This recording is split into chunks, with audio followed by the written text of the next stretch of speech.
Hello and welcome to another action-packed A Star to Steer Her By, episode number 168. Woo! As usual, I am Ames. This is Caitlin. Jake.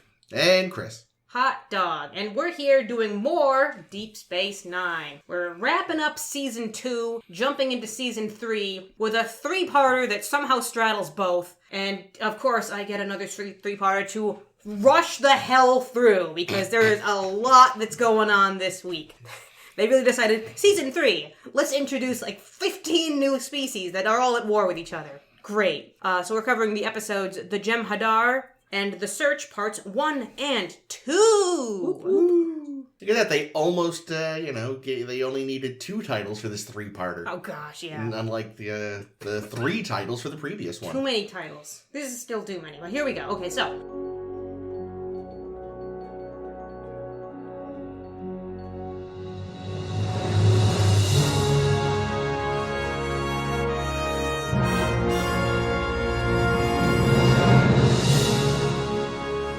in the first episode of these 3, and Jake is failing at science again, so we decide to go on a field trip to the Gamma Quadrant for reasons. And Nog and Quark decide to come along for reasons. We have a lot of great conversations in which Quark accuses humans of being huge racists against the Ferengi, and he's absolutely right. For reasons?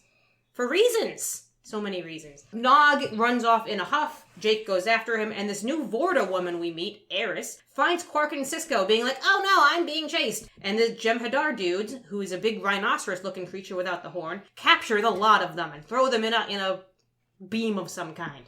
Jake and Nog come back and flip the fuck out, so they go up to the roundabout, but they have no idea how to pilot it. Meanwhile, Talak Talan, who is our new Jem'Hadar friend, appears at DS9. Drops some mics all around the fucking station. Doesn't even get to see a Klingon, which is what all we wanted to do. It's like how our Romulan friend wanted to see a cat, but, no one gets to see what they want. No. And he yeets right through the force field. Mm-hmm. Meanwhile, back on planet, Quark heroically removes Eris's bark collar, and she uses her telekinesis, which we'll never see again, to free them. Back at the station, Dax's frenemy / fuck buddy ? Is what I wrote down. Captain Keo shows up in the Odyssey, and they all decide, okay, we're gonna go back and we're gonna try to figure out how to get Sisko back and meet these Dominion assholes. But then the Odyssey gets fucking owned. Whoops. Goodbye, all the families that were on that ship. Oh, dear. This is why you don't make Galaxy-class ships and put them in war. At the end, they all go back to DS9. Quark reveals that Eris has been lying about her collar, and she's probably one of these mysterious founder people, which we'll see a lot of in Season 3. And somehow he still doesn't get what he wants, which is just to run ads on the promenade. Racists. End of Season 3. Jumping into The Search, Sisko rolls in his new hot rod, the Defiant. Accurate.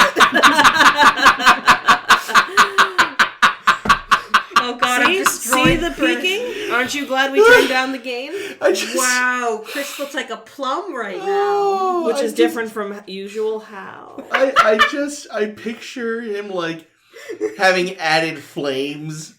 You're like, makes it go faster. It does. It's like, no, it doesn't, Benjamin. Shut up, old man. So we're also assisted by our new friends, the Romulan Subcommander Terul, who we'll see so much of this season. Loads. ... I've written so much slash fiction already. And Lieutenant Commander Michael Eddington, who's here to take up the security needs of the station since there's this gigantic new threat. To which Odo says, but I wanted to deal with the gigantic new threat. You don't think I'm good enough for a gigantic problem that no one knows how to handle? Pout, pout. I quit. And he has a huge sulk about it. He does. I mean, look, Odo, Eddington has a glaive. Glaive? He has a glaive? I'll explain later. Oh, good. Oh, super good joke then. In that case. So Cool Sisko... Look, Liz gets it, and she's giggling. I'm sure she is. That's a lot of pressure on Liz. Sisko et al. Are tasked with finding these founder people to seeing if we can negotiate with them first, because that'd be much better than, who knows what's going to go on. We go out into the Gamma Quadrant, learn the cloak is absolute rubbish, and the Romulans have been lying this whole time about it being any good at all. Quark meets up with his Karama trader friend Ornithar, who gives us information on this relay station in the Kalanon system. So we go there and whoops, everyone gets fucked. And not in the fun way. No, in the lousy shit way, in which Odo and Kira are the only ones to escape in a shuttle pod, and they go to the Omarion Nebula, which Odo has been seeing and having wet dreams about an awful lot. All his dreams are wet. Ames. Well, he's liquid. We go to this rogue planet in the Omarion Nebula, and everything is wet because there's so much goo, which turn out to be lots and lots of Odo's people. ... End of episode. In part 2 of the search, we meet up with one of these people of goo, the female changeling, who never gets a name, but she's here. And she gives Odo a hand job to experience the Great Link. Right after saying that they're all family. It's just really weird, you know? Yeah, really. This is some fucking down south type shit. And we learned from this bitch, speaking of some down south type shit, that all the changelings are super racist. You okay there, Chris?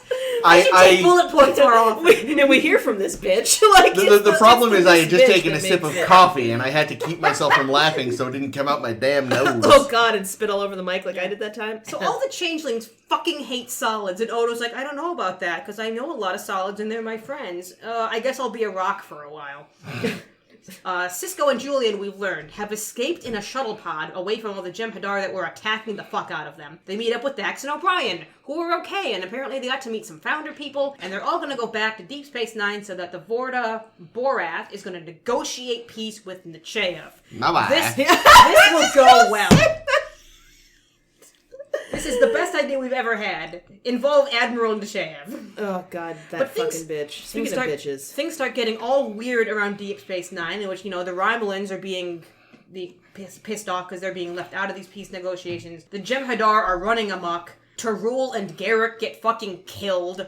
Whoops. And Sisko decides, okay, fuck all of this. We're gonna collapse the wormhole because something's not right with these founder people, and Nechayev is being more bitchy than usual. Kira on planet has found a nefarious door, and Odo decides, I guess I'll go through this door for you because it's weird that it's here. They find all the other characters that think they're on Deep Space Nine are actually being experimented upon because the founders are trying to figure out how far the Federation will go to establish peace versus how likely they are to just go to fucking war, and they don't like what they see. And we learn, oh no, Changeling Lady is actually one of the founders, and Odo feels really conflicted about this and yeets the fuck out of here. Crap. That about right? Yeah. Sounds good to me. A lot happens. So much happens. You actually did that, very fucking concisely. That was good. Yeah. That was really I told really you, I took bullet point notes just because there's so much that goes on. So, Quark, super relatable, because I also hate camping. Can confirm. I was just like, wow, no, everything he's, like this, he's just like, no. The bugs! Do you put the silver moisturizer on your ears, though? I'm one of those people that should moisturize, but I do not. Even the ones that claim they don't leave, a greasy feeling afterwards, that's a fucking lie. A greasy film? I despise moisturizer. And it shows. Yeah. Yeah. Wow. Very dry skin. Oh, especially the back of my hands in winter are Yeah. Well, and lately, I've finally given in and do it occasionally, only because we're all washing our hands so much that, literally one day my hand started bleeding. Oh, God. Because your skin cracked. Because the skin was that dry, and I was like, Must be clean. I finally started using moisturizer because I had fucking used iron wool on my hand until it was down to the bone, and I thought, that looks bad. Why were you... Why No, I wasn't doing that. That's what it sounds like Chris was doing. I see. I thought you were No. telling another story. No. I'm not good at Yeah, I feel like Quark in the Jem'Hadar. Jem'Hadar, Armin Shimmerman, obviously a treasure. And so often on Star Trek, I feel that comic relief is done poorly or heavy-handedly, and it just doesn't work with the plot. But in this case, and often I think with Quark, it's done really well. I think that's the writing as well as Armin Shimmerman's performance. They are single-handedly, Armin Shimmerman is almost single-handedly, I'll give some credit to the writers' chair show went at, redeeming the Ferengi from what they were in TNG. Well, I think what helps with him as a sort of a... Rom is not helping. So that's what to say. With Quark as a comic relief figure, I think what helps is that a lot of times when Star Trek does comic relief type stuff, it's either oh look, the outsider character said something funny because they don't get it. see Data or Spock or even Odo sometimes. And you're just like, no. Or Let it's the cat out of the bag? Or it's Spot? Or it's a character who is just aggravating humor. Nog. I mean, Brahm. Nog is fine. Yeah, no, Nog's good. But Quark is actually a character first and foremost, and a lot of the comedy just comes from his character. I was going to say his character flaws, but really his character. Like, he's funny because, like, he is so at odds with sort of the ideals or the professed ideals of Starfleet. But then also, he gets to still be a real person. You know, he has actual, he has that moment in the force field where he's like, you people were worse than we ever were. We're just greedy assholes. We never did some of the nasty shit you did. We did like our electrified whips, but that was a kink thing. And I did put a have sex with me clause in the contracts for my Dabo girls. Yeah, I do. That's not I all like Ferengi. That's mostly Quark. I prefer when Quark's schemes are like funny and based around just being greedy. You know, like getting his ads on all of the screens around at the station versus tricking women into sex with him. Yeah, like that. Like I think that, we can all agree that these are schemes that I can get behind. Yeah, and I think they Rape, realized not so much. they realized let's back away from that part. Yeah. Well, and I feel like I don't mean to delegitimize his claims of potential racism towards Ferengi, because I'm sure there's shitloads. But I also kind of feel like he was just making himself sound like he was really upset because he was trying to manipulate the situation to get the ads, right? I know. I think do you think he actually thought it was racism, or do you think he really wanted to get ads on the ship? I think by that point he was just genuinely stressed out. I don't know. Well, I don't know. I also stressed out about his profits going down. He was in the death tube at that point. I think he was also trying to press Sisko's button specifically, though, because like especially with the whole racism thing. Like Avery Brooks had a great reaction when he said that. He's like, "Oh, Quark, you're about to get fucking." Because, like, obviously that's something all around that tube. That's something that Sisko's cognizant of. So for Quark to bring it up as like an evidence as to why humans suck and Ferengi are better is like, and that kind of comes up in the next episode too, when Odo's like, "Oh, you guys just don't want to work with a changeling," and he's like, "This is not about race. This isn't a racial issue." So there's a lot of that this mega episode, but that's the next episode. So and the founders are huge racists. Wow, yeah, and fascists. Holy shit. It's weird because they're like hippies and fascists. It's a bizarre mix. Yeah. But yeah, you're right. That is sort of a thread in this one. I didn't think of that. Well caught. But yeah, so we're going to the Gamma Quadrant. This is we don't get a ton of Gamma Quadrant adventures to this point. So we haven't had a ship before this, but now we've got a ship. Well, in Jem'Hadar they just went. Well, they've gone in a roundabout. Yeah, that's right. Why are we calling them roundabouts now? Because Chris used to call Geordi Gordo. Oh, okay. Until the rest of us started calling him Gordo. I'm waiting for Gordo. I think Caitlin started it, and I think it's great. Oh, fair enough. Wait, was I calling them roundabouts? Yeah. Actually, you know what? Yeah, you were. Oh, you started it was probably a mistake. I don't know if I did it on purpose. Happy to serve. Yeah, what did they say? The planet was like Earth's early Devonian or something? The rogue planet? Jake. Yes. No, the one they went to for the science fair. I don't remember. Yeah, something like that. I remember Jake was attempting to science hard.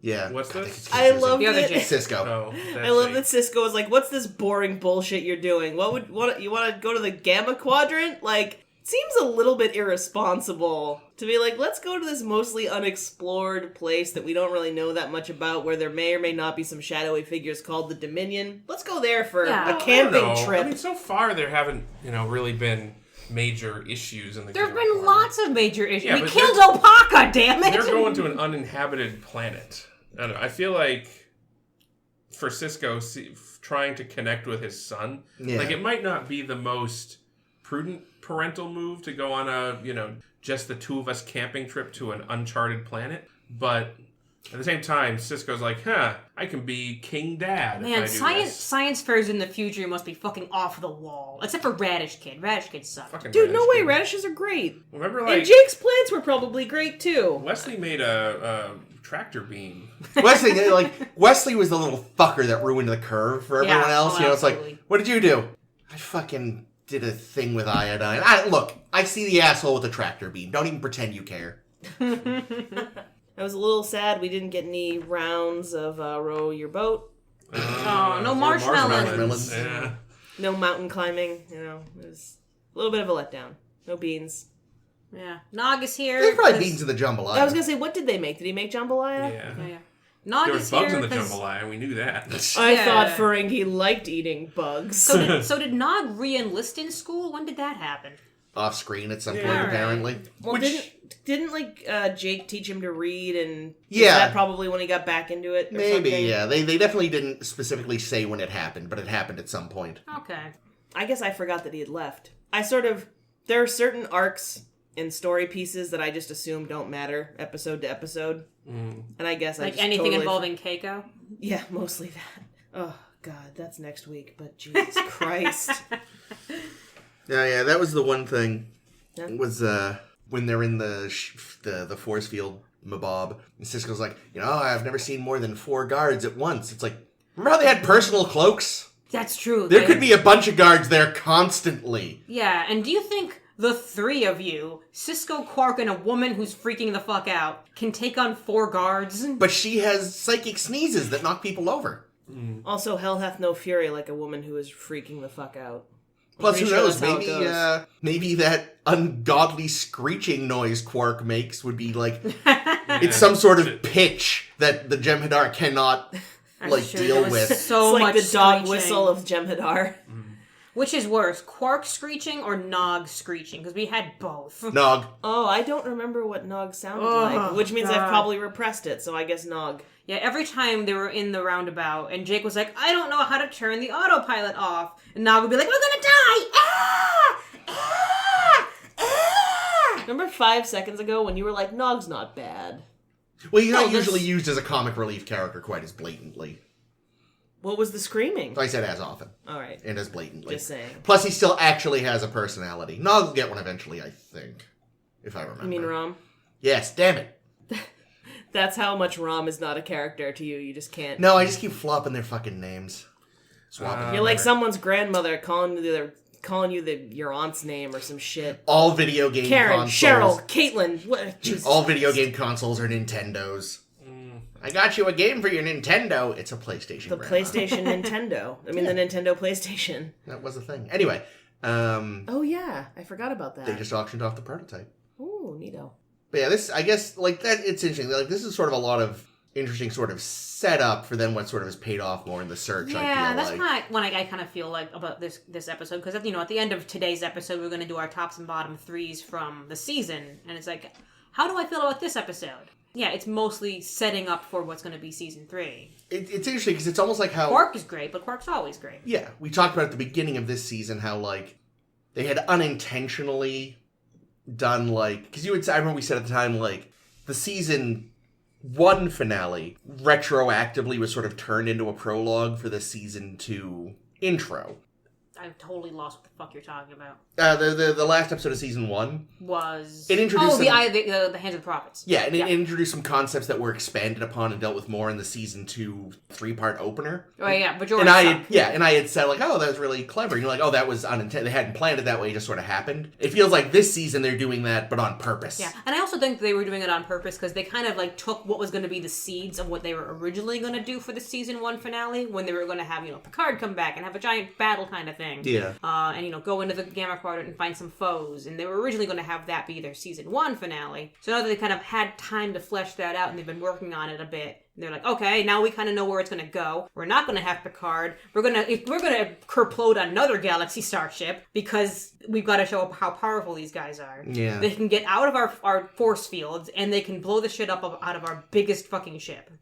Biggest, ungainliest minivan looking ship. See, honestly, though, this would have been a pretty cool if they had done this as a crossover episode, because this is happening concurrently with season 7. Yeah, season 7 had ended a couple weeks before this. So what they should have done is they should have just had it be the Enterprise and had it be and blown up the Enterprise? blown it up. Jesus Christ, fans would revolt. You really didn't like Star Trek Picard. I really didn't like Star Trek Generations. Oh, fair enough. See, they could have. They blow up the ship, but all the principals survive. Yeah, well, everyone And just start Generations with the new Enterprise. Don't have to blow it up as part of the movie.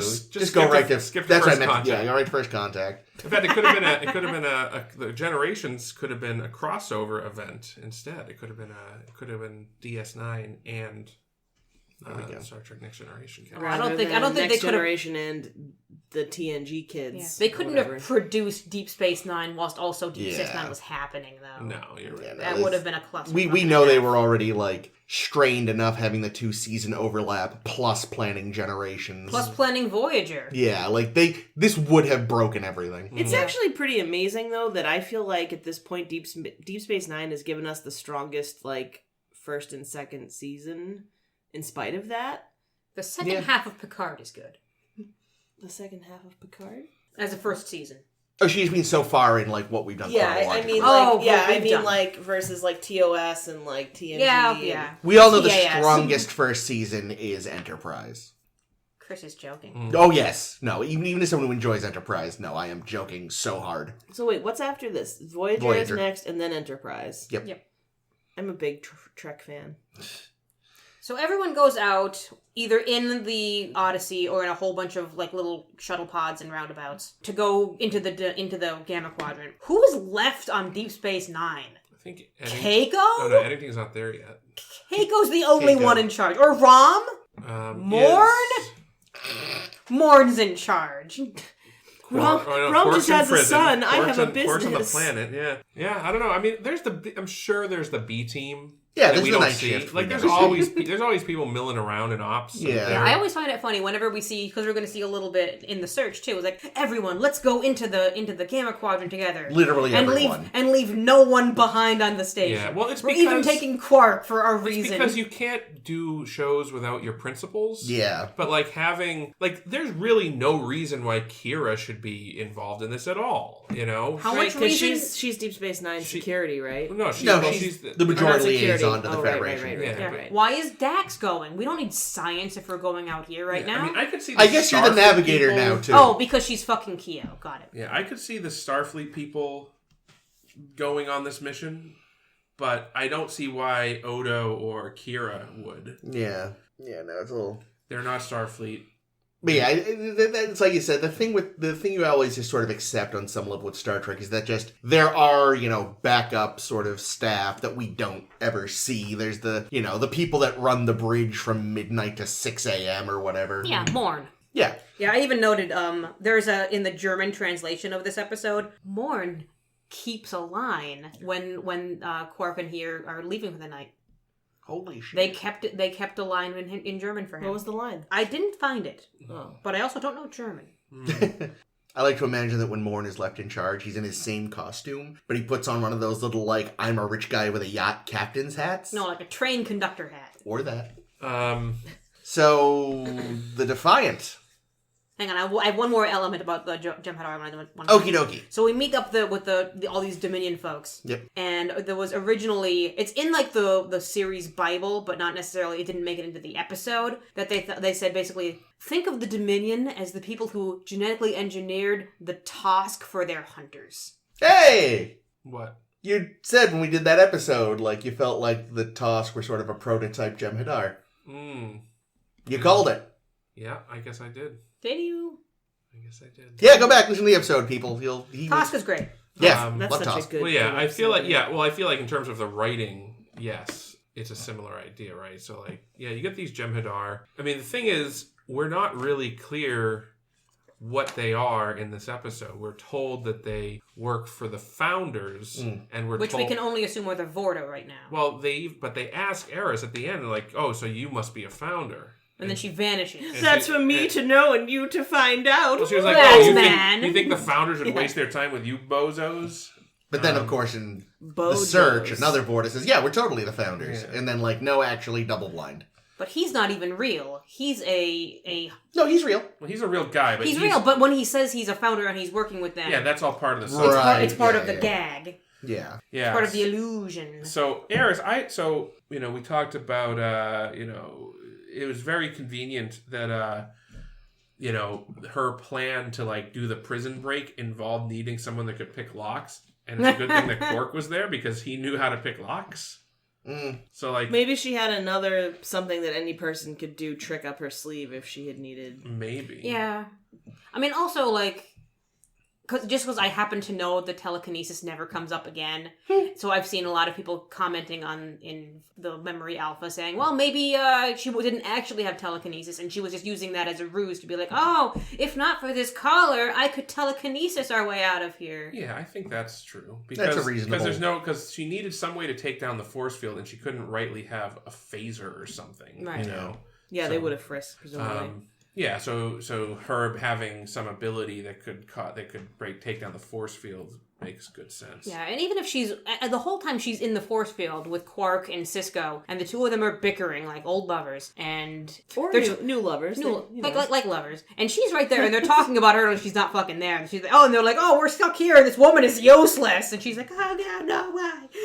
So there's a couple she could things just be getting information from them the whole time. But I think potentially the Dominion knew that it was Sisko and Quark and family going to this planet. It's true. They have a very good intelligence gathering arm. I'm going to say that there's... So, this is a little spoiler for a few minutes from now, but the actual founders are changelings. They're Odo's people. So... Presumably, there could be changeling spies on Deep Space Nine. Oh my God. And elsewhere. Never trust that glass. Right. Or that rat. Morn could be a changeling for all we know. I mean, that would make sense considering how terrible Odo is at taking human form. That was just, they're really fucked up. They're like, here we go, I'm a people. Well, we learned from the changelings, and I didn't mention this in the synopsis. We learned from the changelings that they sent out, they hate human beings, they hate solids of all forms. They all moved to this rogue planet and decided, we're gonna camp out here, secretly run the universe, and we're gonna send out thousands of our infants to, gather information, and then they'll just, at some point, be compelled to come back, and Odo was just the first. Good luck, infants. That's freaky as fuck. Yeah, it feels like breeding salmon, sending them out into the world, and then they come back to breed. I thought that too, that they were just like salmon. I had that exact thought. Yeah, I think there's that. I think it's also a little kind of like V'ger, right?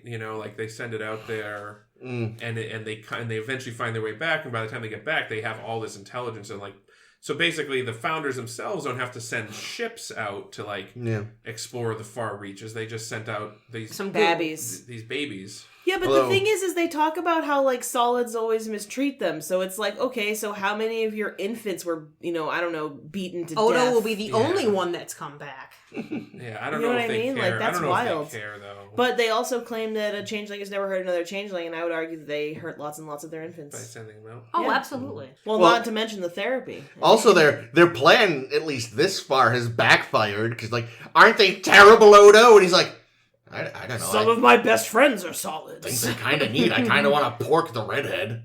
Kinda.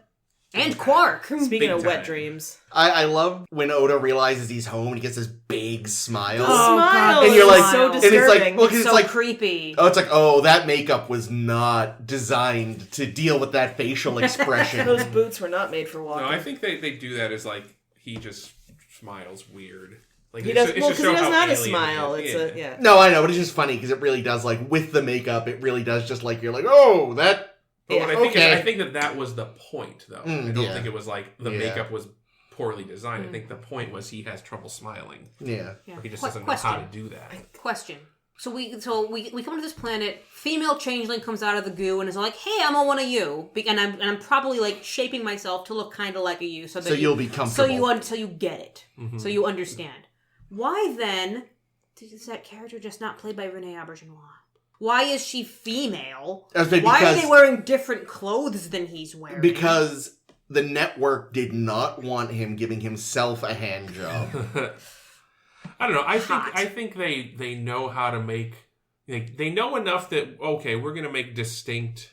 She knows how to make boobs. Individuals. Akira was there. Yeah, how does she know what Akira is? But they also know what solids are. When they have Forda and that's true. And they all look the same because we're human beings that have to be actors. Well, it's all. But I also think that So here's what I think: that they know what humans look like, but they also they're going out of their way to try. So okay, fan theory. I would have liked it if it were. Are you putting on a tinfoil hat right now? That's what I'm saying.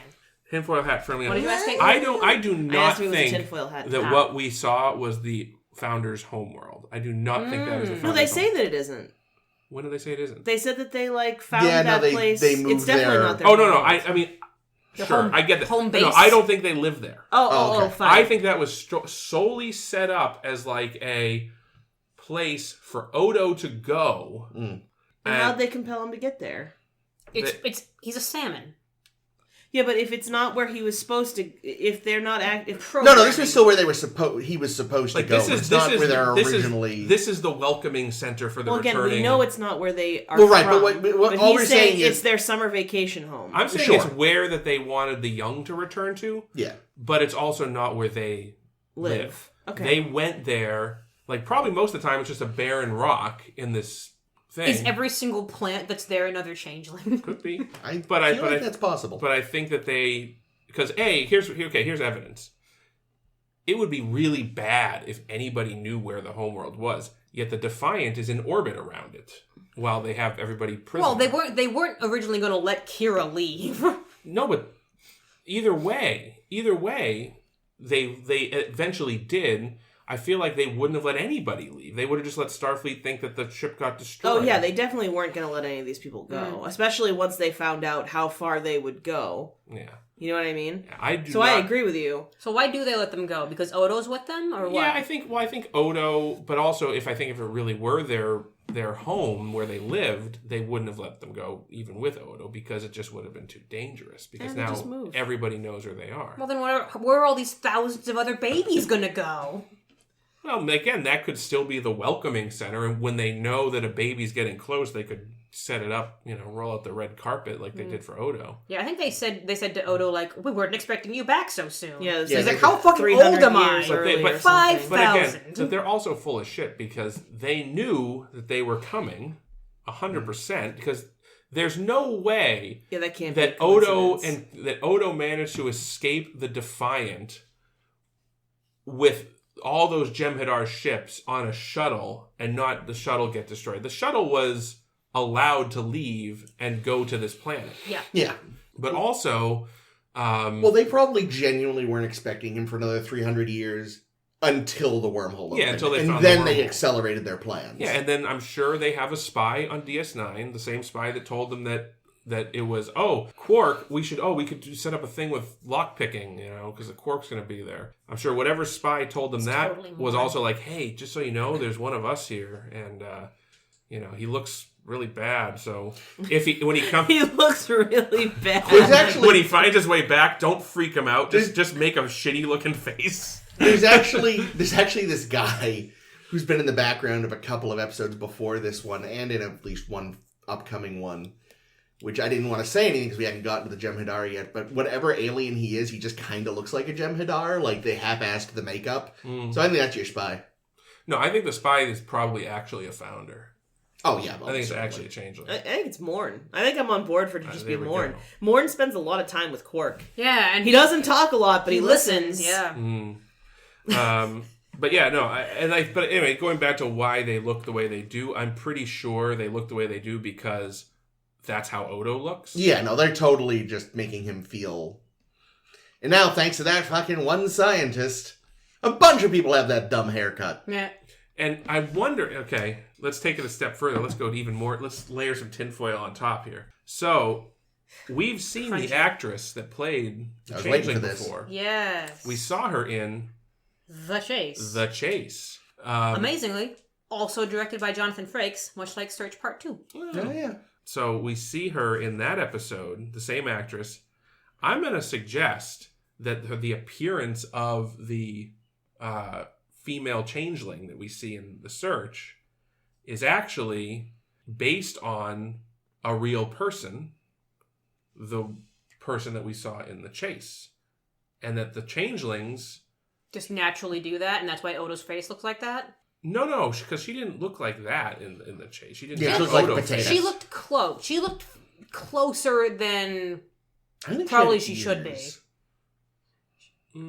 Yeah, they didn't have ears. They just had kind of a lumpy, kind of depressed features, just shape. That I think it's close-ish to what Odo and female changeling look like. Yeah, well, maybe that's just how that woman looks, okay? Yikes. No, I don't know. I could see a situation where, like, okay, we have this chase species that seeded the galaxy.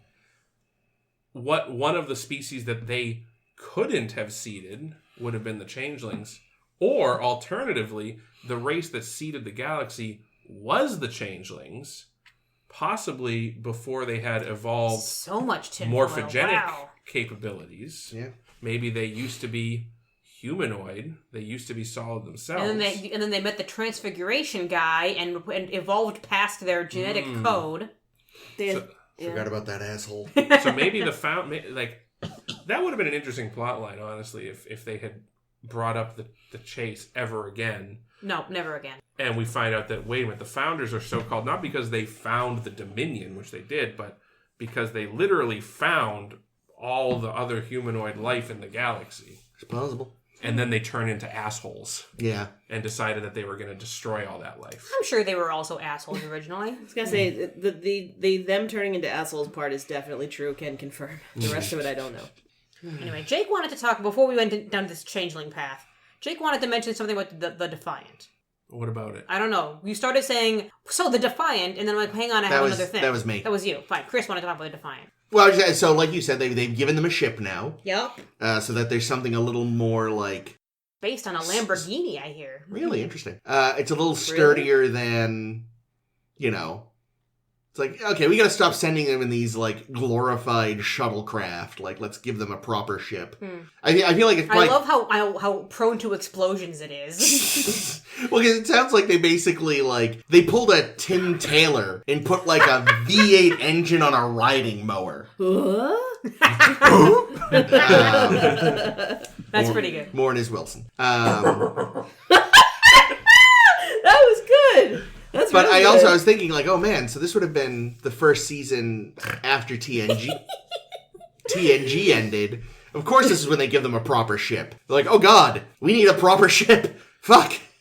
Yeah, I still find it ridiculous that even with the Defiant there is still all of one starship stationed at the most strategically important place in the galaxy. Especially now that they know the goddamn Dominion is, like... No shit. Knocking on their door. Yep, and don't worry, we've got this Romulan lady to run the cloak. Yeah. I have problems with that. Eddington, who's here to piss Odo off. What don't you like about the I was really surprised by... I mean, I'm okay with their having a cloak. I do not see, based on what we have seen previously of the Romulans to this point... Oh, that they'd agree to any of this? That they would involve themselves That they'd tell us, oh, by the way, here's the gigantic flaw in our cloak, is that you can see this trail that leaves behind. Not just that, Jesus. but they would even agree to allow a cloak to be installed. Yeah. Like, I know she says, oh, well, the Gamma Quadrant has strategic importance for the Romulan Empire. Then, okay, well... Then they should do this on their own. Then That would be very Romulan of them. They could go to the Gamma Quadrant. No one's stopping them from just sending their own ship. Or, if they really, wanted to do a team-up, they would have just had a Romulan warbird escort, But, now, you're like, yeah, alright, they've got access to your cloak. We don't know that this is the newest version of the Romulan I'm sure. cloak. It's like, all right, let's give them the one from a couple of versions back. And also, you've now got... They're running Windows 98 cloak. Yeah, and now you've got a Romulan, plopped right in the middle of, like, Starfleet's experimental warship. Yeah, I So you're feel... like, even if they never make more of these... but we've got information on what they think of when they make a warship. Yeah, I feel so bad that I know after this episode we don't see Tarul anymore. Yeah, they write her out, and I wrote down it's because she was not great acting. Yeah, because she was was fine. boring as fuck. She was a Romulan. They didn't think there would be enough material, like story material, to justify keeping her. To which I say she's a Romulan. Romulans are full of story material. Honestly, it would have been fascinating. If it was a good character, I would have liked, if it was actually a good actress, for one, and a good character. I would love to add in a the Romulan. future, I will say, I'm pretty sure we do kind of get a recurring Romulan character on the show that's okay. But I think it would have been really cool. This would have been a really interesting way to introduce a Romulan as either a regular or as a recurring character. Oh, hi, Black. And imagine, the drama you could have with, Hey, good boy. a Romulan serving on a Federation ship. Yeah. Yeah. I suppose, too, part of the reason they maybe would avoid it is because, like, and we've kind of said this before, is, like, when they did the Cardassians, what they've kind of done is given them a lot of Romulan-esque personality But traits. better. You know, But it's like way better. secret police, convoluted, long, burning scheme. So, like, you just... In a way, you're sort of doubling up if you have the Romulans and the Cardassians. Yeah. And it's not until Picard, as we discussed, in our Picard season episode, it's not until Picard that they really, like, figure out what to do with Romulans. Give them a bit more of a culture. There's also not really a reason to involve the Romulans because the Klingons also have cloaks. So... And the Klingons are our friends. Yeah, the Klingon, like, I would have been... And that guy really wanted to meet one. Like, we could have even had a thing where it's like, Kor called in some favors to get us a cloaking device because Dax asked about it or something. Hell, Worf called in some favors. He's done on TNG. TBD. No, I guess you could say, well, the Romulans would be pissed off because Treaty of Algernon or whatever. Which got name dropped, I'm pretty sure, in this. It did. Oh, in this? It was name dropped recently. I don't know if it was where did I hear a this. name drop of this? I think Picard. I thought I heard it in this. No, maybe. Definitely got mentioned in Picard, though. Oh, maybe.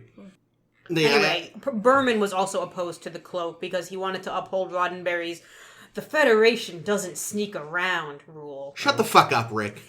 You fucking Gene, sexist shut weirdo. the fuck up, Gene. Well, he's dead at this point, so it doesn't matter. Yeah, he's already shut all the fuck the way up, yeah. Could have brought old John Locke out of retirement and get his cloak.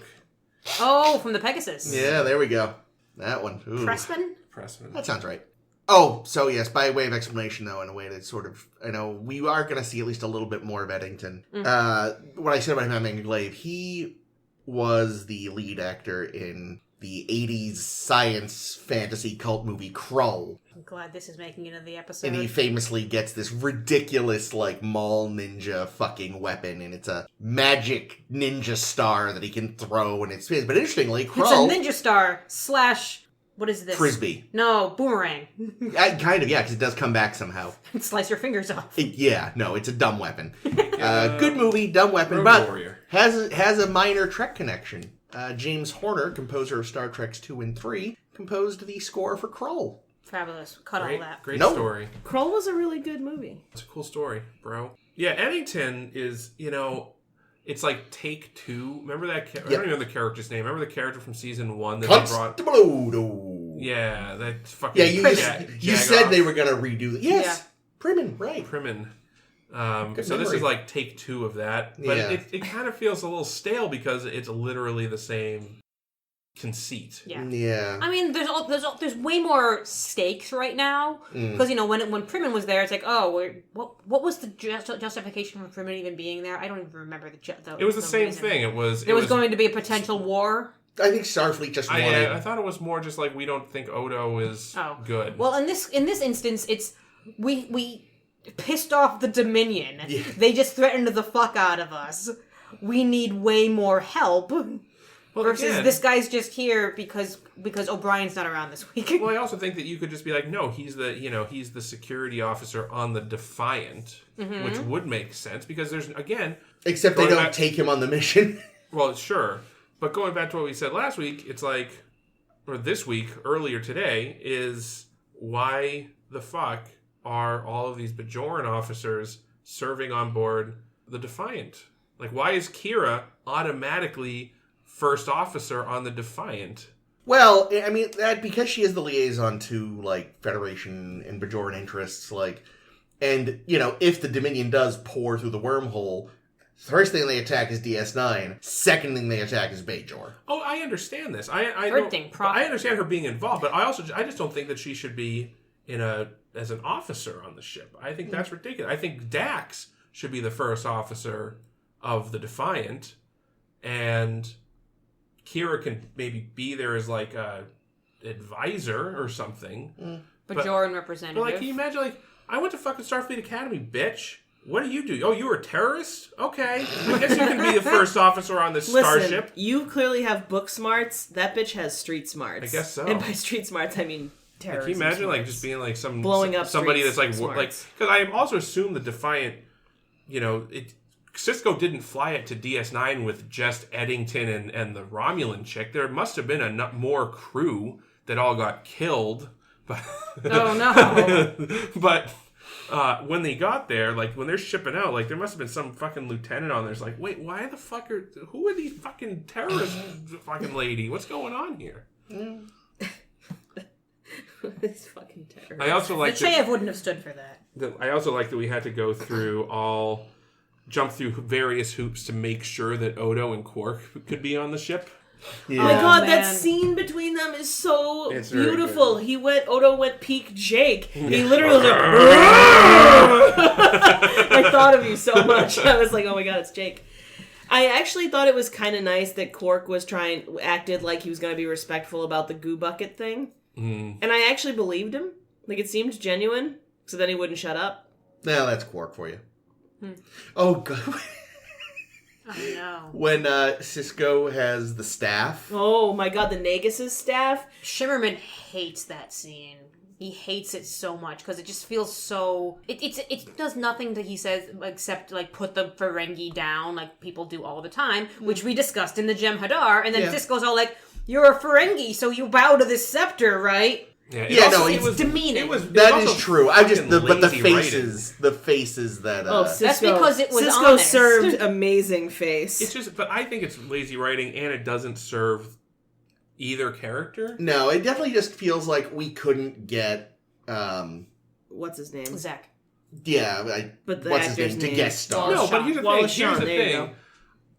Even so the Nagus is powerful, and everybody kisses his scepter. But what we've seen before is that they only respect him as far as they absolutely have to. Yeah. Yeah, if And he only wasn't to there, his you'd face. like spit on the staff and walk away. Yeah. And the only and because at the end of the day, it's all about who profit and Nice. business, Oh. and business savvy. Yeah. So I do not see. Even if Zek showed up himself, he would show up and be like, "Okay, Quark, I'm gonna make you the richest man in the Alpha Quadrant if you." Zek would have bribed him. Yeah. He wouldn't just be like, "Look at my scepter and do it." Yeah, no, that's true. That's really good, Yeah, that Jake. is actually really And bang on. but I could see. So I don't know. I feel like the writers really fucked up. They should have had Sisko bribe Quark. Yeah. Like that's how it should have went down. Yeah, if you come with me, we'll put your ads up all over the promenade like you want. Yeah, they could have done Or that. at least from 1 to 3, we'll Yeah. say. I mean, there's also not there's not the biggest reason to have Quark No. in this episode. I think it's just so that we were reminded, oh yeah, Quark's one of the characters. We're going to find a reason for him to come. He's going to talk with a traitor. I mean, I did sort of like the idea. It was like, we know he already has connections here, so it's stuff we seeded last season. Like, that's kind of cool.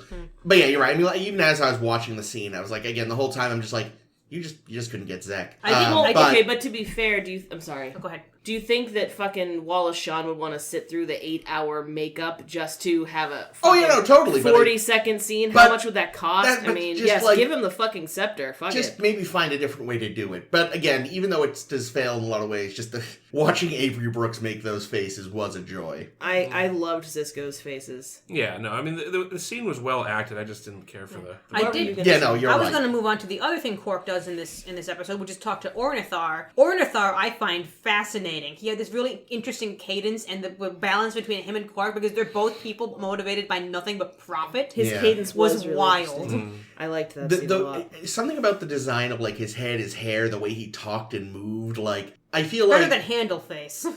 Remember Handleface? Yes, Yeah. yes. See, I was sitting there, I was like, this guy feels like he walked out of like a production of Amadeus. Like he just feels like a floofy Renaissance era. Not Renaissance. What are they? What era is?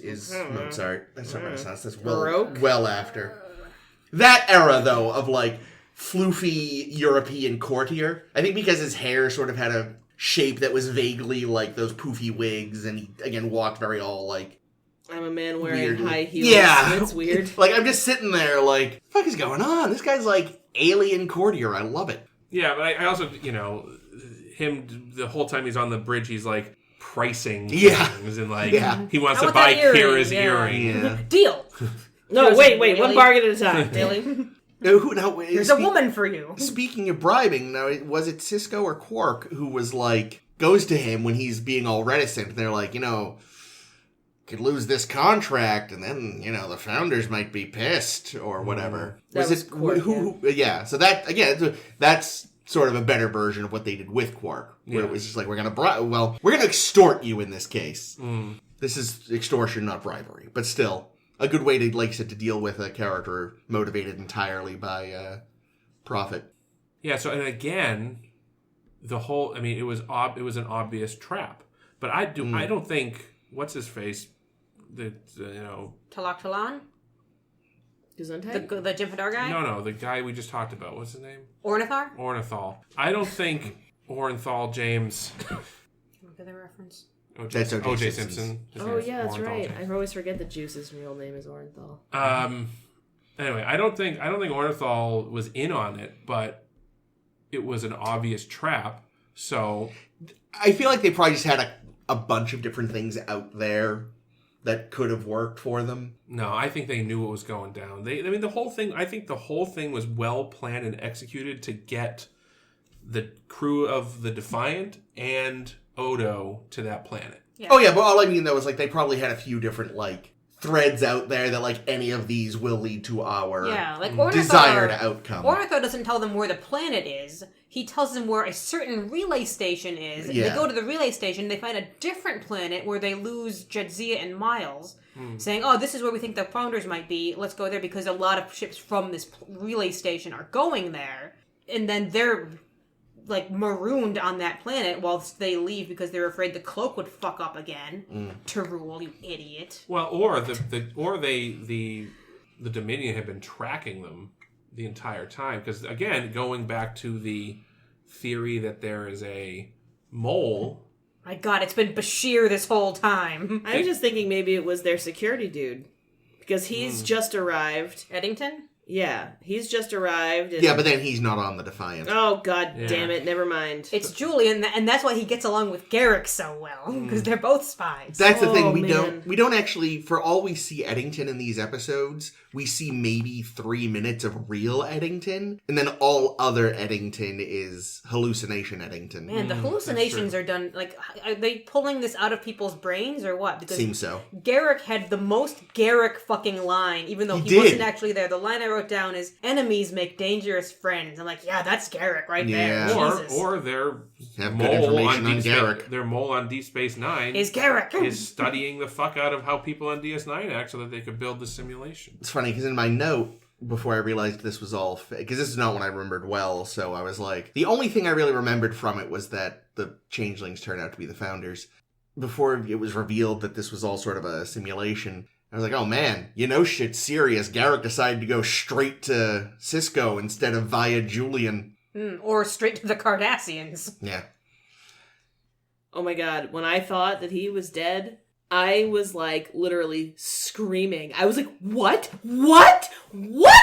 They can't have really just done this, right? And I wasn't getting anything from Pat, so I fucking text Chris like, did they really just fucking kill Garrick? And he's like, just watch. And then like, literally 3 seconds later, it's like, oh, You shouldn't LOL. even responded to her, Chris. No, I mean, yeah, no, your response, I knew he was fine. That it's See, like, that's why you don't respond. Well, see, you should have realized he was fine because we've talked about the fact that he's in so many more episodes. well, I like wasn't thinking clearly. It could be his clone. True. Does he have a clone? It could be his twin brother Elam. Well, anyway, I flipped the fuck out. And then when it turned out, like, what was actually going on, I was like, what the fuck? So there was a lot of screaming happening in my I read that house. audiences fucking hated feeling like they were tricked like that. Like, the writers have said, like, yeah, we really kind of wanted to, do this fake out thing where you learn, like, no, the story that actually matters is the Odo story, because it's, it's a very important thing for him to learn about his heritage and how much he hates his own fucking people, and who the fuck even is he anymore? Oh my God, existential nightmare. And the audience is like, yeah, but we really wanted to see what happened on the station, and it turns out nothing, and we feel like we've been tricked. Oh, you know what? What's the evidence that anybody thought that? Because, like, I don't know. I read it on the internet in 3 different places. Because somebody... See, maybe that's why... Maybe audiences in the early 90s were just dumb and boring. Like the writers have really basically said, like, yeah, we weren't expecting that reaction from audiences, and this we was feel a like they're great fucking device. It is. That's the thing. Is like, I was really grateful to have been personally- tricked, personally. I personally often find those sorts of plots kind of tiresome, but this one I thought was really quite good. Yeah, it teaches you a lot about the Dominion and like what they will do, how much fucking power they have, which is a fucking lot. You just have one goddamn ship whose cloak barely works sometimes. Okay, but also he talks about how shitty it was anyway. They're like, yeah, it's really overpowered, it blows up, yeah, it's a piece of shit, but we're gonna fight the Jem'Hadar. We're gonna show them we don't mind blowing up our ship in their faces. Well, I think it wasn't that it was I think it was a good ship. It was just... The Defiant? Yeah, I think it was a good ship. Needs it just a lot of work. It needs work, and but... Yeah, but this ship that's like... needs a lot of work is what they're flying into battle with? Well, I think it's probably also... So here's the thing, right? So... Tell me, Jim. Let's go back to the previous episode. So we it was built to fight the Borg, or to be Riker's love pad. No. Yes, both. Why Big not heart-shaped So bed. we have, in the previous episode, Vibrates. we have the Galaxy-class ship just get fucking wrecked. It gets munched. And if you notice, it was getting wrecked. It got wrecked as it was retreating. Yeah. And did you see how fucking slow it was to turn? Yeah. That thing is fucking huge. The fucking inertia, the amount of energy you need to move a fucking Galaxy-class ship. Yeah, these aren't warships. They're not warships, and I think that's the problem. I don't think Starfleet has any. I think the runabouts, they fared pretty good in the fight because they could maneuver around. Yeah. They could Yeah, but one shot takes them out. Yeah, one Again, shot- Well, that's- a yeah. big ship can take a lot of damage. So you get the Defiant here, which is, it's the Federation's first ship like this that can maneuver. It's got the maneuverability like a runabout, but it's got, the shields, presumably, and the firepower of a bigger starship. So I think that's why they use it. I think they knew, we can't send a Galaxy-class ship or something like that, because it'll just get fucking destroyed. I love how Definitely don't send it Oberth. I love how crew quarters are like cots and little bunks. bunk beds. Even the captain's quarters. Which I imagine that Well, that was equity. That's okay. I imagine those quarters are what like the quarters look like on all other starships for people who aren't like the higher ups. Yikes. Like because I know they mentioned because they're basically barracks, right? Yeah, In because space, they talked about how in that I can't remember what it was called, but the TNG episode that followed the like 4 Lower the decks. kids. Yeah, lower decks, thank you. Like, they mentioned the fact that, when you're a certain rank, you share quarters with someone. Yeah, but I bet you they're bigger than the closet with the bunks. I mean, yeah, probably, but I still wouldn't be surprised if there's a bunk. Yeah, maybe. I still feel like it's even more Spartan. Yeah. Than that. But I was also thinking, I bet you, so they mentioned offhandedly that, some quarters aren't done yet, that's why we're bunking Odo and Quark together. Also because they love each other. So maybe there were better officer quarters that just weren't available. Of course, Odo could have been like, look, you can literally put me in a closet. I just need a place for the bucket. He's like he's like Bender. Yeah. You want to sleep in a closet? All right. So, Ames, did you happen to find were they just trying something new with Jadzia's hair? They were. Okay. People didn't like it. It reminds me of Leah Brahms' hair, kind of. Yeah. I remember looking at it and thinking, like, wow, I mean, it's really neat, but I feel like it must have taken 1,000 hours to do. It's probably a wig. That's I can true. only assume that Jadzia wears wigs. Yeah. Like how they made fucking Beverly Crusher wear wigs. But yeah, no, it was very, Did she actually have nice red hair? Yes! Why would you do that? Because they're Weird. fucking idiots. They want it to be fuller. And they're Well, like, I also think it's about consistency, too. So, like, True. That's true. if It's you get a easier wig just to- made, like, Troy wore wigs, too. Oh, yeah. right? Yeah. It also allows your actors to, like, do what they want with their real hair if they want to. And or... to go a little more incommunicado in real life, when you think about it. True. Yeah, I mean, I read a little bit about the hair. I didn't read what the rationality was, but they said, yeah, it's the beginning of the next season. We want to do something different with it. We couldn't decide if we wanted to go long or short, so we put it up in a way that you couldn't tell how long it was. I mean, except to have that much, you're like, that's long-ass hair. Yeah, but then they scrap it and we never see it up like that again. But they do change, because, all seasons 1 and 2 she had that barrette. Yeah. But they change it now so they do a different little Brady kind of thing. Yeah, we'll see that. But yeah, she had the big updo, and they even kind of did Kira's a little differently, and Sisko has cut his really close. It's really Yeah, short. it's I really didn't like short. that. It's going to only get shorter. Yep. I know. Well, I know. We also- and I'm not excited. I hate when he has the beard and no hair. Oh, It's I think he looks good. I don't We've like also the done look. the switch to the new comm badges. Oh, I didn't even notice notice. Yeah, that. the square one. Which actually, I looked it up. These episodes premiered a few months before Generations, so this actually would have been their first, like... I mean, obviously people would have seen them in the trailers for Generations at this point, but this would have been their first, like, major debut in a thing. Neat. Yeah, I prefer these ones to the oval ones. I don't know. Just a little less busy, I feel like. Cool. Well, that's the thing. It's more of a it's more of a throwback to the original series movies badges. Kind of, Which yeah. had the square with a background. square, that's true. Oh, and as you, I think, Ames said, God, what did I say? the modified uniform for Odo. Because he had said Oh, he liked the yeah. Mirror Universe I- uniform more, and they integrated some of that design into this one. I fuck, I didn't honestly notice that can't either. tell any. I don't even remember what he was wearing in the Mirror Universe. I looked so- it up. The main difference is, I mean, well, it's cut a little differently, but the main difference is he's got a collar now.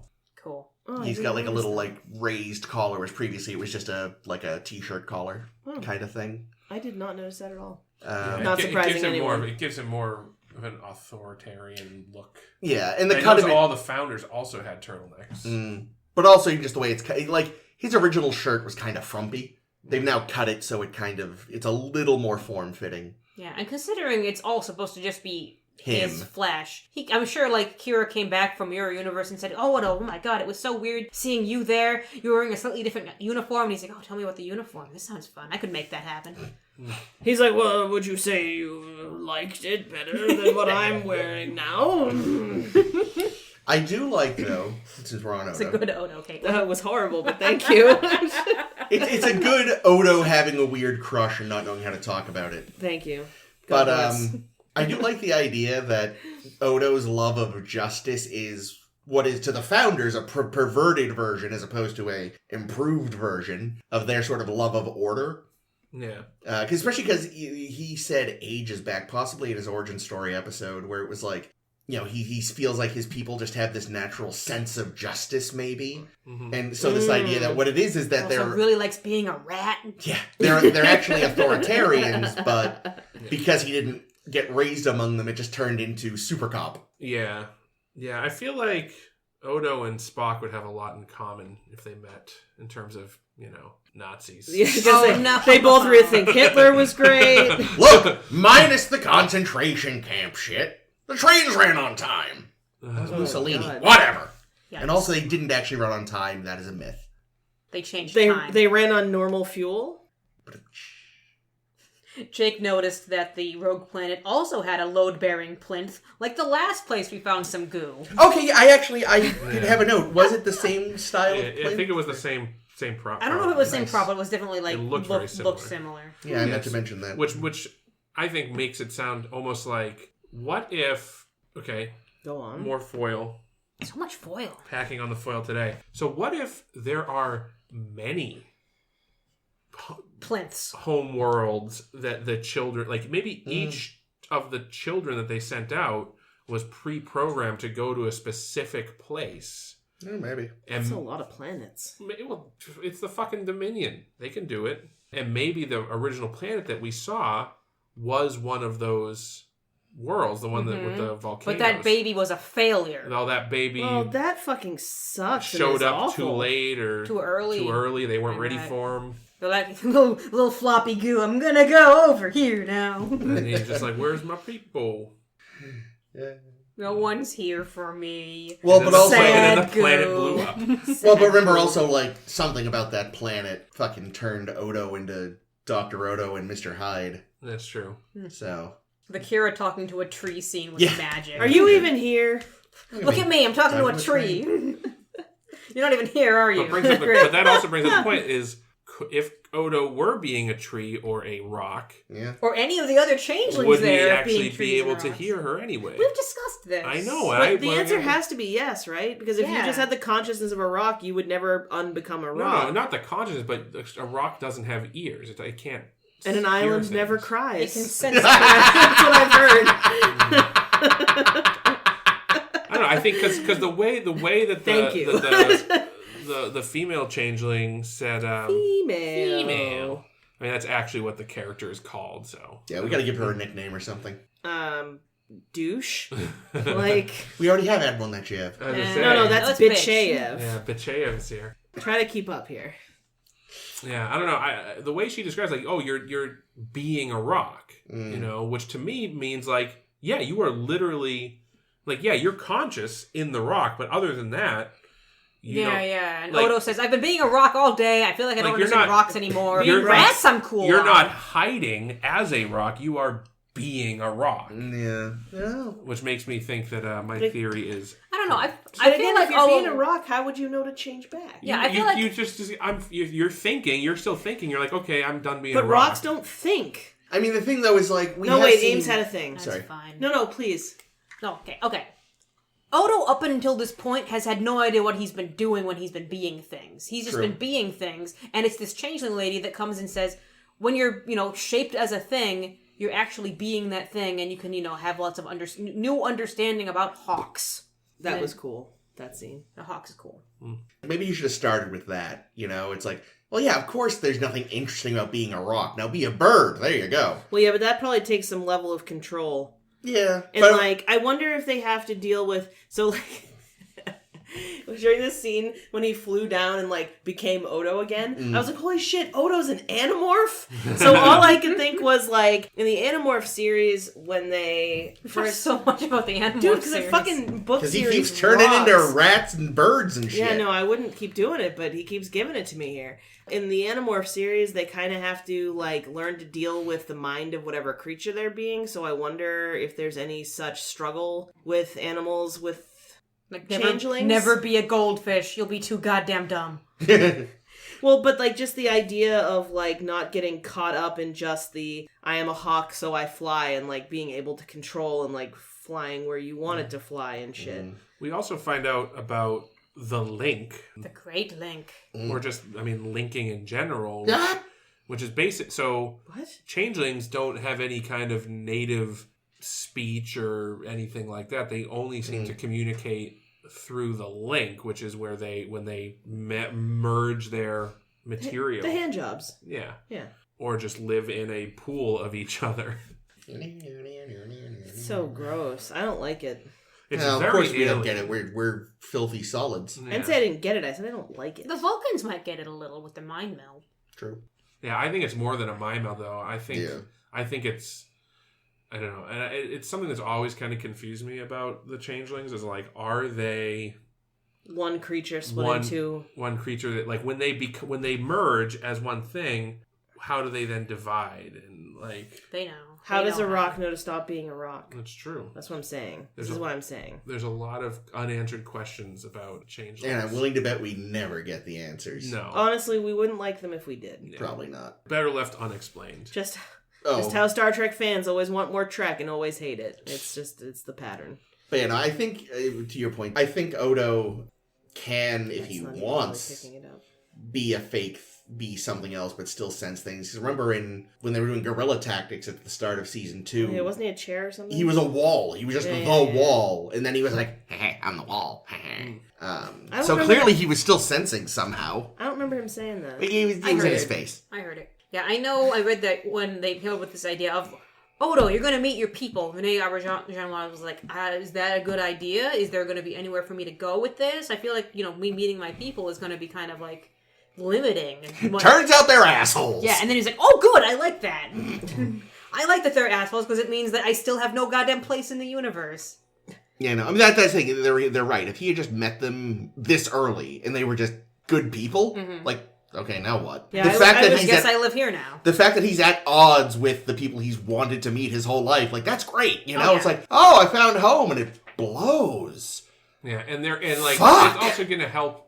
There's going to be endless drama, I feel, and endless potential for drama where you have people on opposite sides of this conflict, but they are very reticent to actually hurt each other. Yeah. And also you probably, I'm sure we'll see sort of it's kind of like how when that one guy found out, hey, fucking Romulans, they look just like Vulcans. And now it's like, hey, one of the founders is our security chief. This is weird, right? Yeah, Anyone else? Now having editing there doesn't seem like such a bad idea, does it? Yeah, yes it does. Wait, does he stick around? Yeah, he's a recurring character. No, I hate him. Well, again, we only saw real Eddington for like 3 minutes. Doesn't matter. Everybody else was probably imagining a realistic Eddington because Well, Odo wasn't part of that dream. Well, except none of them really... They probably haven't interacted with him much yet. Who was part of the dream? Because that's where I got a little confused. Because for a long time, I assumed it was just Sisko and Bashir, because the only scenes that we were really seeing were a couple Sisko scenes and a couple Bashir scenes. Yeah. Like when Jadzia and O'Brien pop in out of nowhere and say, "Hey guys, we're best friends with the Founders now." Were they being them? They were. Yeah. That. So it was Sisko. I only Bashir, trusted Sisko and Bashir in the hallucination Dax, scenes. O'Brien, and the Romulan. And Tyrrell. Yeah, it was the people that Quark had they left didn't already. kill on the Defiant. Yeah. Morn, obviously. Yeah, he was there. Morn's always there. Yeah. So Well, I he's the assume. mole. So yeah, we were getting it from Sisko and Bashir's perspective, but that was only to increase the drama that because we assume that Dax and O'Brien have been captured. Yeah. Mm-hmm. So And Tyrrell no one cares about. yeah, no one gives a shit. No one needs her. Oh, she perspective. died. Here's a body for you. Yeah. Hands her off to Garrick, I believe. To which I wrote, Garrick dies as he lived, embraced by Bashir. Well, there's also they also have to make lunch. there's the fight. Like O'Brien gets into a fight. Yeah, with one of the Jem'Hadar folk. Yeah. So that would have been real. To O'Brien. Yeah, like he would have thought Nothing's he would have real to really got the O'Brien shit kicked anymore. out of him in his brain. He's still like, oh god, am I the guy from Whispers or not? Who am I? I also like they're doing this experiment to see like how would the Federation react. Well, it's really how these 4 people would react. Yeah. And it's also And Tyrrell. and it's not just how they would react, it's how would they react to their fucking leadership going insane at the same time. It's not like Didn't seem that out of character It for seemed Nechayev, to be it seemed honest. like her. That's the thing. I was like, wow. Like, when it finally was revealed to be fake, I was like, wow. Didn't they got her down. Yeah, I was like, Nechayev wasn't the tip-off. So what Sisko needs to do, that when they get back to the Alpha Quadrant, they get back to Deep Space Nine, and they realize, man, these guys are very, very powerful, very, very nefarious. They seem to basically know all our weaknesses because they were just mind probing us. Let's destroy the wormhole right now. Yeah, let's just do it. Fuck you were gonna fuck the Tulaberry wine. It's not worth it. I thought you were going to say, let's kill all the admirals right now before they can make a deal like this, because they totally would. Well, also the other thing too is I think at this point, knowing now that the Founders are changelings, now you have to Destroy the wormhole right now. assume that they are Everywhere. Morn. They are spying and that they are around. There's no So way regardless, that they would destroy the know. wormhole. The only option is destroy the Yeah, wormhole. they probably should be destroying the wormhole, but I'm guessing Is the it Federation worth it? is. It's not. Wouldn't Bajor lose their fucking mind Who if they cares? did? Oh, I mean, I don't know. I wrote in my notes, yeah, Bajor would be better under the Dominion. They'd be much better Well, than the they other are question now. is, whose wormhole is it to destroy? Because Mine. Ben Sisko's. because it is filled with aliens. Like the Federation generally looks down on genocidal events. Well, I mean, fair. All they're saying is they're closing the entrance. They're not But necessarily for all they collapsing know, the whole For all they know, wormhole. that would destroy the whole thing. That is true. But also, it's possible that this being not just a normal wormhole, but some sort of alien thing, they could very well destroy the entrance, and the aliens go, hey, where'd that window go? Kind of put it back. Like, son of a bitch. They destroy the aliens. Like, what the fuck you doing? Wipe out all life. My last notes are, oh my god, I can't stand Borat's voice. Please punch him in the throat. It was originally supposed to be played by the woman who played Eris, but she wasn't available. Wait, who was Borath? Borath was the Vorta who was doing negotiations with Nechayev. He had everybody Oh, locked the up in dude, the the rock. guy. Yeah, the Yeah, Vorta no, I guy didn't with like the him. with the ear thing. Yeah, I wasn't into him. Yeah. The hair over the ears was weird. Yeah, Yeah, it was. they didn't do that with Eris, and I don't think they ever do that ever again. From what I recall. It's been a while. It's but... like how the Cardassians never wore thongs on their face after the first season. God, I forgot about those horrible hats. They changed. I noticed one thing that they changed very slightly in the Jem'Hadar design was the little neck tube changed colors. It was black in the previous in Jem'Hadar. Probably didn't stand out enough. Yeah. So they were like, we got to make sure. Because I knew it was there, and I was looking for it, and in a couple of shots you could see, oh yeah, he does have it. It's just very hard to see because it's black against his black tunic. Yeah. Well, now. All right, we've been talking about this three-parter for a long time. Time, I think. All of this is going to get cut. Nope. We finished season 2. Yep. 2 down, 5 to go. And man, I gotta say, like, season 1 and 2, I don't think we're bad by any means, but we're about to hit peak DS9, and it pretty much continues. Like I feel like TNG dipped a few, like 6 and 7 were kind of on like the down slope of that curve. And I feel like DS9 gets very consistently good from here on out. And by honestly, before the end of season 2, I had already basically declared it my favorite Trek. So if it's only going to get better, I'm excited. It depends on how much you like the Dominion. Yeah, if you like the Dominion arcs, because I don't really know yet. Yeah, well, you'll find out. I think that's the factor that separates the different fans. The fans who don't like Deep Space Nines are the ones who don't like the Dominion stuff. Oh no! So you're saying I could turn any second? But here's the thing. I think the reason people don't like the Dominion stuff is because those are the same people that just like episodic stuff. Oh, I don't mind an arc. And I think that, well, that's the thing. So DS9 kind of becomes the first experiment in Star Trek to do a serialized storytelling. Mm-hmm. And, they still mix it in with some episodic stuff. Like, it's not serialized the same way that Picard is. Yeah, like any new series that you see, because I feel like anything new out there on Netflix and other streaming platforms are meant to be binge watched. Yeah. This stuff is like you could watch them out of order or whatever. If you binge them, you'll have a different experience because they're all different stories. And I don't think I've ever heard anybody say that they don't like the Dominion or they don't like the Dominion arc because it was dumb or boring or anything. They didn't like it because I want Alien of the Week or I want hard sci-fi. I want episodic stuff. I want hard sci-fi, though. Well, there's probably also people who are like... There's plenty of sci-fi. Very much into the Roddenberry idea of the Federation. Whereas this, especially through the Dominion arcs will... The Federation's getting grayer or what? Yeah, getting grayer and really questioning it. It's always been gray. People just didn't notice. Well, yes, this is the show that really goes, hey guys, there's some big flaws here. Let's talk about it? Yeah, I don't know. I feel as though... in terms of how it's written and plotted and also sort of the shades of gray that the Federation and the story is presented in, it's very much in the same ballpark as like Discovery and Picard. Yeah. But I think it's infinitely better done, better written, better told, better acted.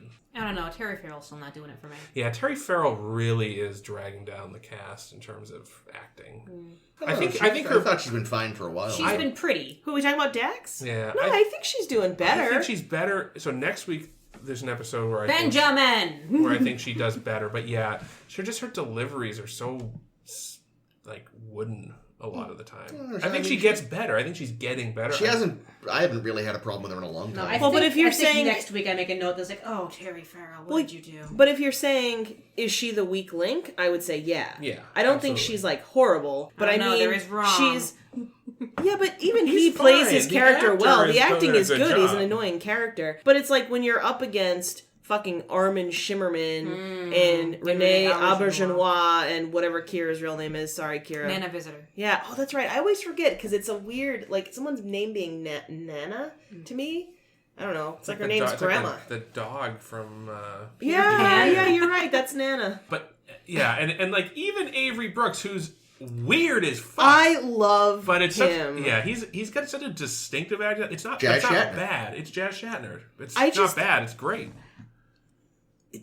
Like so many people, like I make the mistake sometimes talking to people on Star Trek shit posting. That's a mistake because people on shitposting fucking hate Avery Brooks, and I'm like, you just don't appreciate fine acting is your problem. Like this man is like he's just wonderful and he's subtle, and yes, sometimes he delivers things Ow! You know? And it's like... He's very consistent, because he had the same exact reaction to the shitty coffee on the Defiant that he did to the shitty coffee on DS9. Yeah, it was the same, during like, bass Babel. and noise. Like, Yeah, when the transporters, the replicators were breaking people's minds. yeah, but no, the man has a very specific reaction to shitty coffee. All right, this is a very, very long episode. It We're is. gonna talk about what we liked and what we didn't like episode-wise. Season 2. Yep. All right. Who's gonna start? Caitlin, Why? Agreed. because I Top shouted or bottom? bottom. In no particular order. No. Okay, in particular order. Third worst, Playing God. Second worst, Sanctuary. Worst, Rivals. There you go. I don't even remember what they're about from when I wrote them down. I just remember they were shitty. Or that they were the least good, because it was kind of a difficult... Like, Rivals is the only one that I went, oh, yeah, ugh. But for the most part, it was like an embarrassment of riches in terms of good episodes, and then there were some that were, like, not so good. I know, this is a really tough season because there's nothing I would consider, like, really bad. There are a couple of ideas that are like, yeah, bad idea. You go in I the think bad Rivals is part. actually... Yeah, no, that's actually a bad I think episode. It's That's bad. I actually don't think bad. it's really... It doesn't qualify in the same category as some of the real shit yeah. we've seen. I know. I like Rivals is like season 1 TNG level bad. No, Yeah. not that bad. If wishes were horses, we're that level of bad. I'd put I mean, if I were making a season of bad episodes, those would both be in it. What did you have? What are Jake? yours then? Alright, so my bottom episodes for season 2 were Rivals, Armageddon Game. That's the one where they're trapped on the planet with Yep. with the fucking stupid death machine. Yeah, and O'Brien's arm is, like, infected or something. Yeah. And Playing God. Playing God. That's the one with I'm noticing with- themes. with the are these? initiate. Yeah, wasting a really interesting plot to instead talk about the Yeah. most boring man in the universe. Yeah. I know. Well, guess what? What do we got? Playing God, Correctamundo. the alternate, The alternate. Really? Which one was that? That's again? the one we Dr. meet Jekyll Dr. and Mr. Odo. Yeah, Oh, we meet Dr. yeah. Pole, who was Odo's owner. Oh, yeah, but I that feel like- surprises me, because I liked that episode, because I thought it had some good, like, I'm trying to be Development. dad. And the thing moment is, and I would stuff. rather they just had... I think they wasted a lot of time on the Mr. Hyde shit that didn't need to be there. I think it would have been a lot better if it was just Odo's annoying dad comes to visit and they have to, like, something, you know? Like, They have to discover a proto-universe so that we can just entirely lose playing God. Yeah, I just feel like it was kind of like, yeah. And Rivals. Shocking. You know, I had a whole bunch that were in my blah pile, but now that we've been talking about this, it all entirely overlaps with everybody. Because I had Armageddon Game, because that ending just is dumb. It could have been interesting, but it wasn't. Playing God, because I really wanted more of that proto-universe. Yeah. And Rivals, because it makes no goddamn sense. So bad. It makes no goddamn sense. Stupid. So Dumb. Was the only so odd dumb. one out Sanctuary and the one that you said? Huh. That's funny. That's actually really funny. I mean, we're often Oh, yeah, the consistent, alternate. but that's pretty good. What's your tops? My tops. What does that say? Oh god, that's a good Does question. it say The Wire? Yeah. Was that an episode? Yeah. Oh yeah, that's the one Okay, where great. Garak's like built-in Yes! happy juice oh breaks. my god, that was, and I picked that one mostly I thought it was a good episode anyway, but goddamn, Garak acts his balls off. My god, so good. Profit and Loss. Really? Yeah, that's the one with Oh, yeah, Girlface, with right? I like Girlface. Girlface, and I liked, I don't know, I just really liked it. That's all. And probably not a huge surprise, Blood Oath, because the return of the wonderful Klingons. The clings. I mean, Klingons that cling. Anytime Koloth is around, it's going to be a thing I like. So that's my tops. Okay. Mr. Jake. My tops are going to be Rules of Acquisition That was on my honorable That's with mention. Pal? with Pell. Okay. Necessary Evil Yeah, figures. with Odo playing Oh. Columbo. Yeah, that was Oh, yeah, almost that was on a good mine. episode. Noir Odo, going back and doing a Noir. Noirdo. Yeah, that came really close to my top. And Shadow Play. That's the one Wow. with the... That's the one with the hollow Hollow society. World? Because I just think that's a great, Oh, yeah, a it's a great, fun one. a great sci-fi idea. Yeah. Of the holographic society. Yeah. I have The Wire, Mm-hmm. Blood Oath, and Rules of Acquisition. Normally we talk about it more, so I'm trying to write these down. Sorry. Cool. Yeah, my really good ones. I was really, really torn between my third one because as much as I like Blood Oath, I think I like Whispers more just because it's so interesting and it's also shot in an interesting way. And which was Whispers? Whispers is the one where Miles is replaced by a replicant. Yes, that's a great That episode. is a good one. And Yeah. Keiko and that's fucking very hates him. and that's very hard sciencey for you. Yeah. So that makes a lot of sense. Which is why, as much as Blood Oath is very fun to watch, it's very entertaining, but Whispers is fun to think about. Yeah. So I like Whispers an awful lot. I also liked Tribunal because of course I did. Tribunal was great. Tribunal That was an honorable mention. was almost in my top. It's fascinating. I really like it, and O'Brien, as these are two O'Brien gets shit on episodes because actually Cole Meany is so great at his sad face. Oh, he really is. He's so sad. It's That's great. just his face. Oh no. Also, a Tribunal, I was like, again, good episode. Again, Cole Meany doing really, but also that fucking lawyer. The lawyer. The lawyer. So good. Even the judge. The judge I love. Well, see, the You judge... flatter me, sir! You flatter me! See, I thought the judge was actually the weak point because No, I she liked kept her. switching between weird accents, and I was like, bitch, get it straight. Cool. And my other top is The Wire because Garrett Yeah. fucking owns that Oh my episode. god, so Yeah, good. really good. Plus, like, it's just a beautiful look at the relationship between... Yeah. Like, it's like, we don't really trust Garrick, but they're buddies, and he loves him, and he wants to help him. I don't know. I thought it was just such a nice episode. That's a good one. But yeah, overall, like, again, I think, with the exception of Rivals, like, I think this was just one where I don't know. We all said we hated Playing God. Yeah, too. okay, except for those two. I've literally already forgotten again what Playing God was. Boring, Dax has the initiate. boring guy. Whoa, I and can't listen to both of you. What did you say? Dax has the little initiate guy. The boring guy, yeah, too. I didn't like the initiate guy. And they, like, instead, what should have been the main plot about the proto-universe was instead a B plot, maybe C plot, and it was garbage. I know, yeah, it was never explored. It was Yeah, never. it was wasn't. terrible. You never knew the weight that it would have. It Yeah, was, no. it was a crying shame. It was terrible. But aside from that, like I said, my issue with finding a third one was just that, like, even the ones that weren't as good weren't necessarily bad. Like I said, it was the same issue we had with, it was either season 3 or 4 of TNG, where it was like, even the ones that weren't good weren't necessarily like, Jesus, I'll never watch this again. Yeah. Like, I was surprised looking at the IMDb ratings that the lowest rating of this season was Second Sight, which is like, really? What do people hate about Second Sight so much? That's the one with the woman in red. Oh yeah, we noticed that earlier. I thought that was a good episode. And it wasn't liked it. not top 3, that but was good. that was in my bottom. Was 6, it? I think. So why? What don't people like about that No, one? I don't. Sisko gets to be weird, which people love. The dress was awesome, which I love. It was awesome. Yeah, I mean, but I don't know. I didn't care for the actor that played the guy. The guy who destroys himself in a star. Mm-hmm.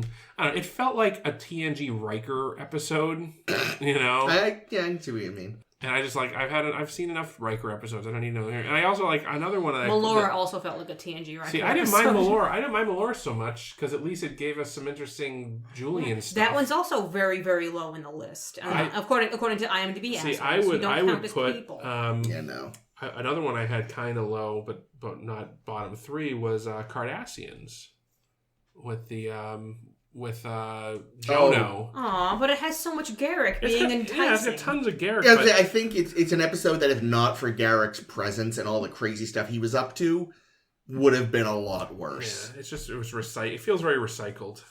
And yeah, the IMDb, I mean, I don't know if I've said that. I've said this before, but I don't know if I said it on the show, but like, they don't discuss how their rating system works, but they have admitted that certain users' ratings are weighted more.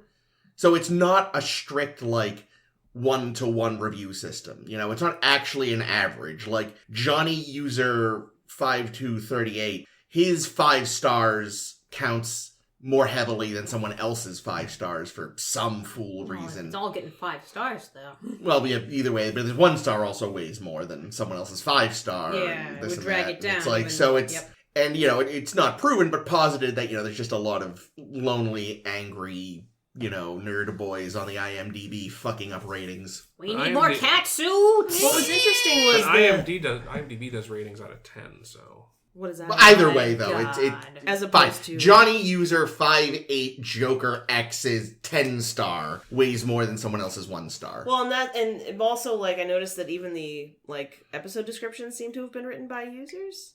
Mm. And were therefore really lengthy and not useful. Yeah, Like, could you give me a I don't even go two-sentence there anymore. synopsis? If I want information, I go to Wikipedia or Memory Alpha. At I'll this probably point. start doing that, because IMDb is not very helpful. It's a cesspool. It's good for checking the cast list. That is the one true. thing it's good for, yes. But everything else is pointless. Because you can see it by episode, too, which I like. Yeah. Well, hey. Hey. You know what else I like? What do you like? Season 3 of TNG? Nope. DS9? Season 3 of TNG was good, too, yeah. Yeah, no, that's where they really, I felt, hit their stride. Yeah, 5 is the best. What I like, though, is that next week we have 2 more fabulous episodes to discuss on the podcast. God. We're going to talk about The House of Quark, which is brilliant, and Equilibrium, which is fine. Spoilers. Fine. Cut those lines. Don't cut those lines. You can cut them. I don't care. I don't care.